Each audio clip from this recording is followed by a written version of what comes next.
বর্তমান জেলা বিএনপির অন্যতম উপদেষ্টা জনাব নার্গিস চৌধুরী। বিএনপির জাতীয় নির্বাহী কমিটির যুব বিষয়ক সম্পাদক ও ঢাকা কলেজ ছাত্র সংসদের সাবেক ভিপি মীর নেওয়াজ আলী নেওয়াজ বলেছেন, ভিত্তিহীন মামলায় নেত্রীকে কারাগারে বন্দী করেছিল, বহুবার হত্যার চেষ্টা করেছিল।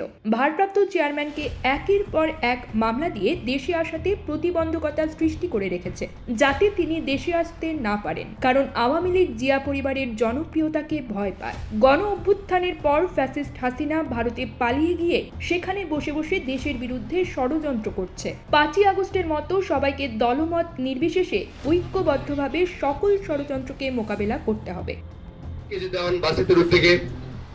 তার সুস্থতা কামনার অনুষ্ঠান করেছে, ধন্যবাদ জানাচ্ছি, কৃতজ্ঞতা জানাচ্ছি এবং আমাদের ভারপ্রাপ্ত চেয়ারম্যান মহোদয় দীর্ঘ কামনা করেছে, অনুষ্ঠান করেছে, তার জন্য ধন্যবাদ জানাচ্ছি।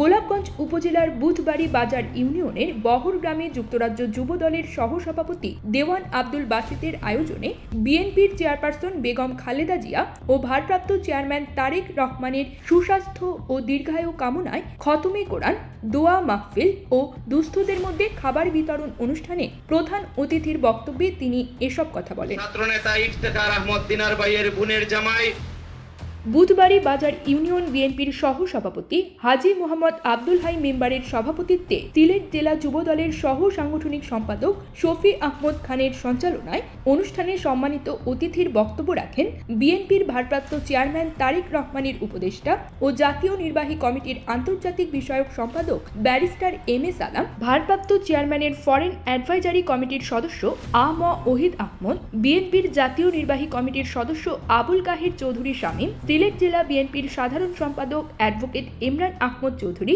জাতীয়তাবাদী আইনজীবী ফোরামের কোষাধ্যক্ষ ও ডেপুটি অ্যাটর্নি জেনারেল এ.এস.এম. মুক্তার কবির, সিলেট জেলা বিএনপির সহসভাপতি হাজী মোহাম্মদ শাহাবুদ্দিন, সিলেট 6 আসনের সাবেক ধানের শীষের সংসদ সদস্য প্রার্থী ফয়সাল আহমদ চৌধুরী, জেলা বিএনপির সাংগঠনিক সম্পাদক মোহাম্মদ শামীম আহমদ। গোলাপগঞ্জ উপজেলার আহ্বায়ক